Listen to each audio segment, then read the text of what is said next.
Now we have a spring, plain old garden variety spring, and a weight hanger. I can hang the weight from the spring, and I can try to oscillate this system. That's kind of tight. It doesn't oscillate very coherently. Put a little more weight here. Okay, now the spring is at an equilibrium position.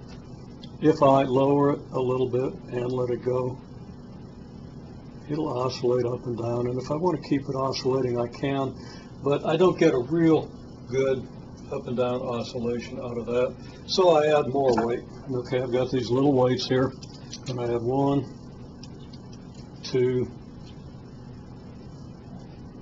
3, 4 of these little weights. These are each 100-gram masses, each weighing 0.98 newtons, so it looks like I've got about, it looks like about 2 or 3, so 600 or 700 grams, around just shy of 6 or 7 newtons. And now if I displace it slightly, we do appear to have a fairly regular oscillation.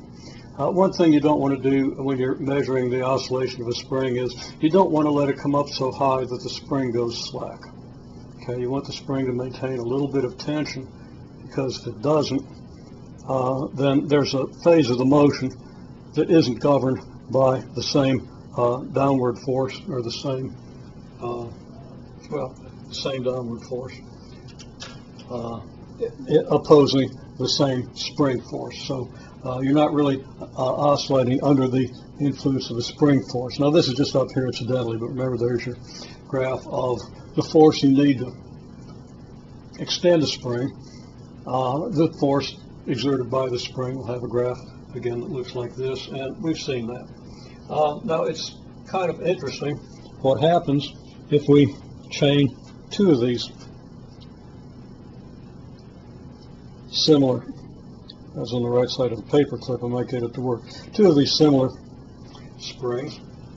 So I've just chained them together with a paper clip, and I'm going to hang, I guess maybe I'd better do it this way so I don't spill the weights all over the place. Okay. Now I'm going to hold the end of the spring. Got to hold it up fairly high.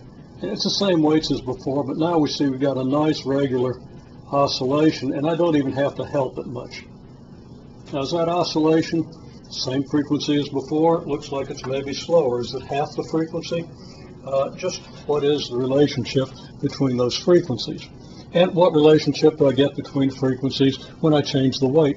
How is the frequency of the oscillation related to the weight that's suspended? You could use a pendulum, see if you can synchronize a pendulum's motion with the motion of the weights. And if you have the motion of the pendulum measured fairly well, you can get a good idea of what the frequency here is. You could count the frequency against a clock. You could observe the frequency by hitting the mouse every time using the timer program, so that you trigger the timer program with every oscillation.